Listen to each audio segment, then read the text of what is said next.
Voy a pasar ahora a resolver la parte 2 del problema práctico. Un problema bastante más interesante porque es un problema práctico que pues, tiene que tener en cuenta cualquier ingeniero de telecomunicaciones a la hora de diseñar una fibra óptica, y es esta situación que tenemos aquí.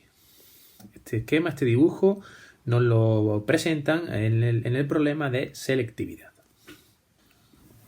Se nos pide calcular el valor de este ángulo, el ángulo alfa de incidencia de la luz desde el aire en el cable, en la fibra óptica. ¿Cuál es el valor de incidencia máximo para que se produzca el fenómeno físico de la reflexión interna en el punto P? ¿Vale? Entonces, aquí tenemos dos situaciones. Por un lado tenemos que lo que se produce entre el medio material del aire y el medio material 1, entre esos dos medios materiales lo que se produce es una refracción. Pero lo que se produce entre el medio material 1, este de aquí, y el medio material 2, que estaría aquí, sería una reflexión interna, es decir, un fenómeno físico por el cual la luz incidente, esta de aquí, no experimentaría la refracción, ¿vale? Sino que está dispuesta en un ángulo tal que únicamente existe reflexión. A ese ángulo se le llama ángulo límite, que es lo que tendríamos que calcular nosotros ahora, el ángulo este que he subrayado aquí como tita. Ese es el ángulo límite, el ángulo a partir del cual no se experimenta refracción en el medio material 2, sino que únicamente vamos a tener reflexión. Todo el haz de luz que incide en la frontera entre el medio material 1 y el medio material 2, todo ese haz de luz se refleja y no hay nada que se refracte. Acordaros que este fenómeno de reflexión total solo se da cuando el medio material en el cual incide el rayo, en este caso el medio material 1, este rayo de incidencia, es mayor que el medio material en el cual se refractaría el haz de luz, ¿vale? En este caso, n sub 1 es mayor que n sub 2. El índice de refracción de 1 es mayor que el índice de refracción de 2, del medio 2. Vale, así que una vez que hemos identificado que aquí va a haber dos fenómenos físicos relativos a la luz, que es por un lado la refracción que se produce aquí entre el aire y el medio material 1, y por otro lado la reflexión total que se va a producir aquí entre el medio material 1 y el medio material 2, entonces lo primero sería calcular. Nos centramos en el fenómeno de la reflexión total y vamos a calcular esto de aquí. Calcularíamos el ángulo límite a partir del cual todo el haz de luz que se propaga en el medio material 1 cuando encuentra la frontera con el medio material 2 se refleja y no hay refracción.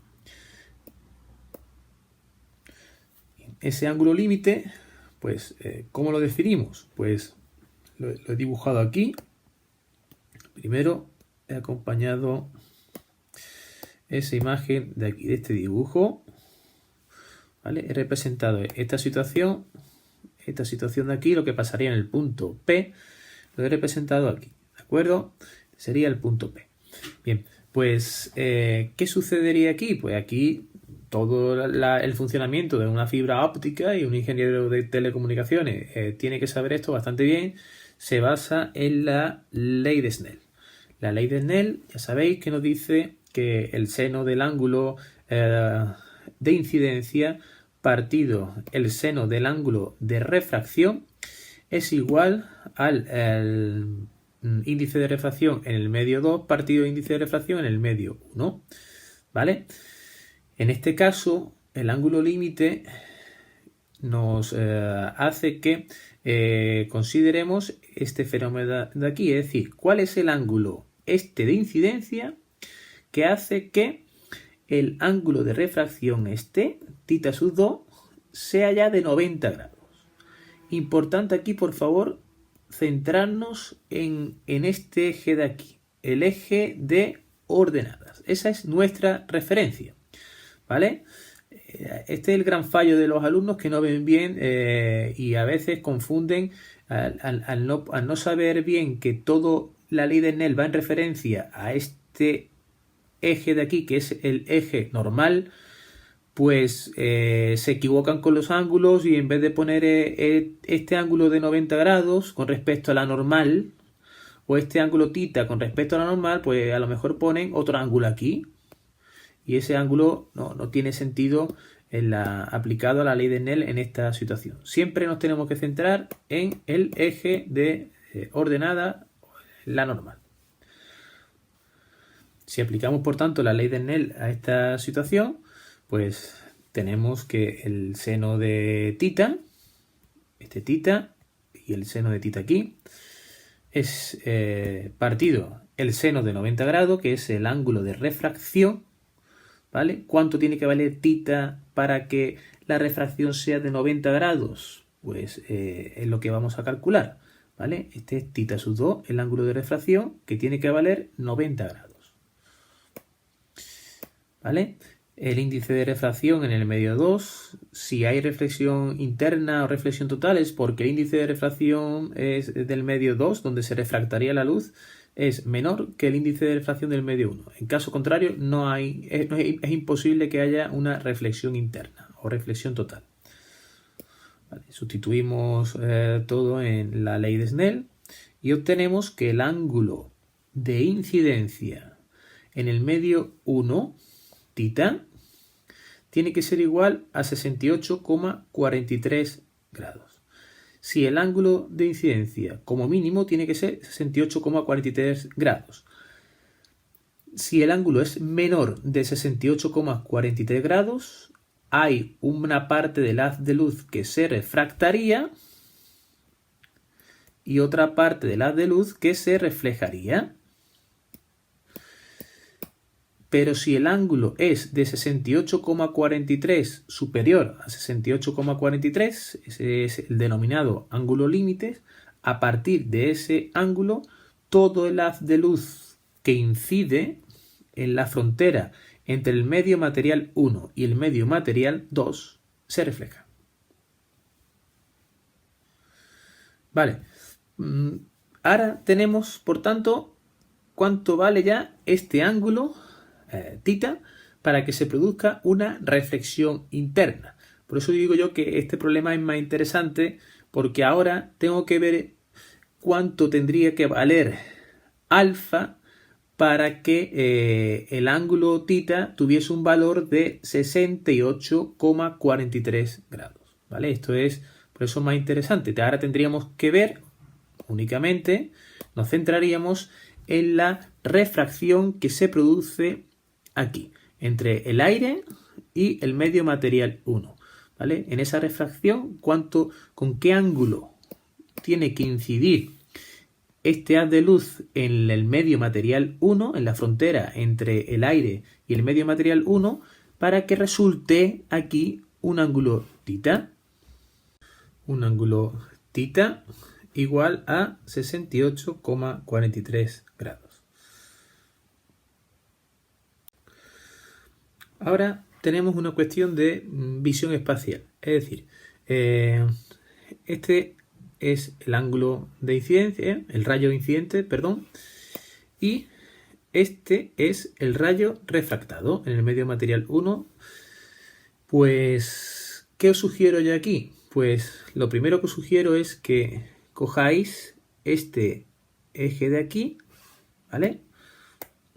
Este eje de aquí, que lo cojáis como referencia, es decir, como el eje normal.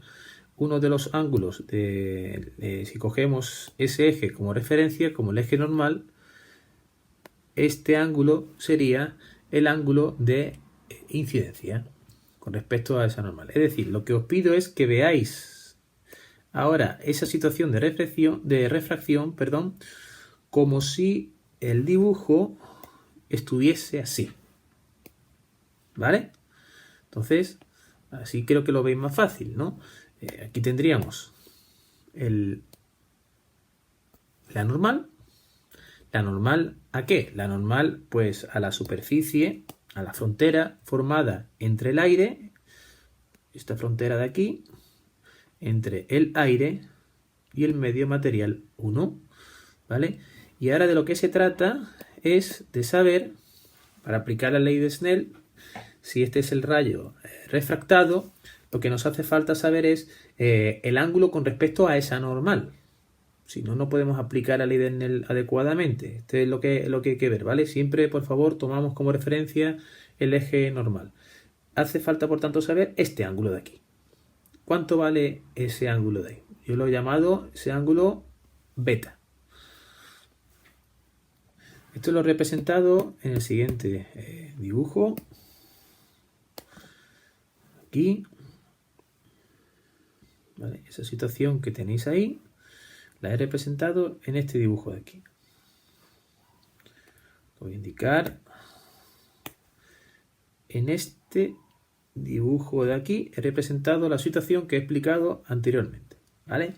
Tengo aquí el rayo incidente, ese rayo incidente que viaja a través del aire, del medio material del aire, y que se llega a un medio material diferente, al medio 1, que tiene un índice de refracción que conocemos, 1,5, y este sería el rayo refractado.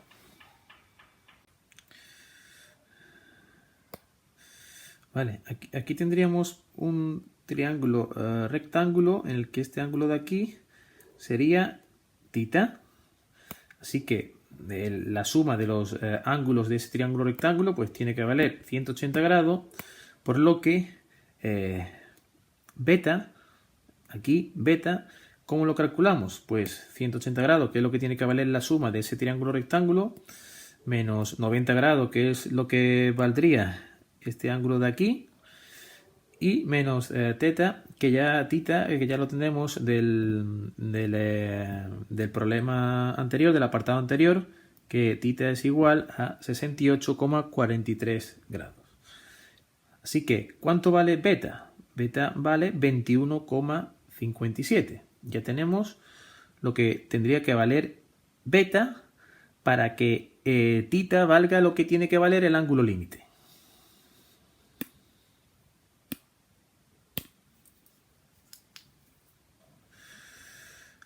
Para concluir, aplicamos la ley de Snell, esta de aquí, en este caso concreto. Tenemos el seno del ángulo de incidencia que se propaga a través del aire, del haz de luz que se propaga por el aire, alfa, y tenemos el ángulo de refracción que se propaga en el medio material 1, que sería beta, este de aquí. Tendríamos también, por otra parte, la razón entre el índice de refracción en el medio 1 partido el índice de refracción en el medio a través del cual incide la luz, que es el aire. Este de aquí, el índice de refracción del aire, que es 1. Se considera como 1, aproximadamente 1. Sustituimos los valores y obtenemos que alfa es igual a 33,47 grados.